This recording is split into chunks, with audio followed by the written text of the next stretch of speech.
Well, speaking of Jack Eichel, you had an awesome story about him today and his rehab coming back from injury. Can you talk about that whole experience and hanging out with him and Christian McCaffrey a little bit? Yeah, it's kind of cool. Like, everyone knows about the trade from Buffalo, and I think what's kind of lost in it is the agency that Jack showed. We know that the league is really a league of conformity. Everyone just does pretty much.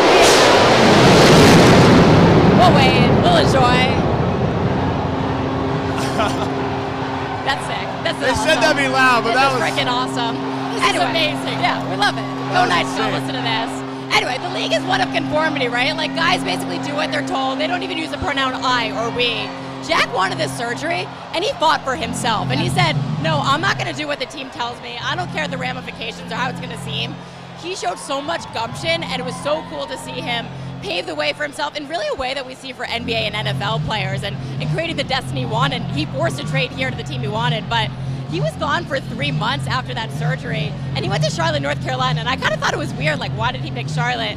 Well, it turns out the chiropractor he was working with had already committed to working with Christian McCaffrey, going with an Achilles injury. He was with the Panthers at the time. Christian's like, yeah, you know, rehab is so isolating. They're around the same age. I'd love a buddy. And they were doing things like rock climbing, doing animal movements in the pool, a lot of experimental stuff. And to see Jack back on the ice doing as well as he can, it's such a cool story. We always get to ask players what they would do if they win the Stanley Cup, what they'd eat out of it, how they spend their day. What would Emily Kaplan do if she had a day with the Cup?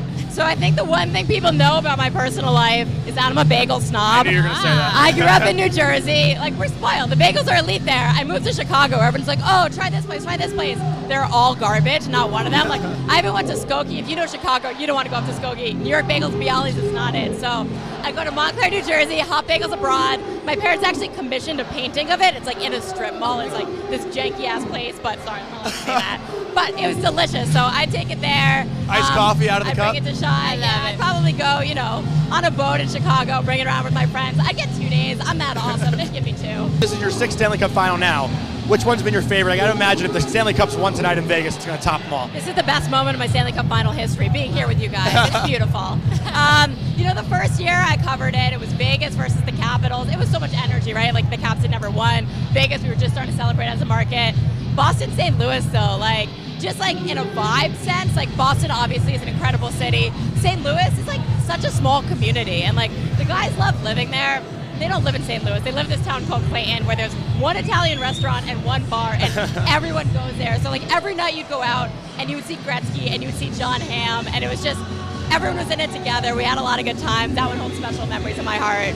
So Emily, you're one of the hardest working people in sports. When the series is finally over, you got any big summer plans coming up? Any trips you're taking?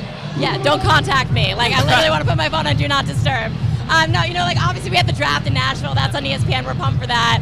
Last year I went to Europe for 3.5 weeks, and I know, big flex, big flex. Switzerland, Copenhagen, Sweden, a lot of places where I made hockey friends.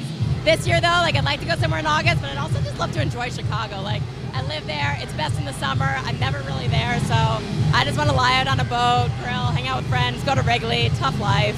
Sounds like a busy couple days.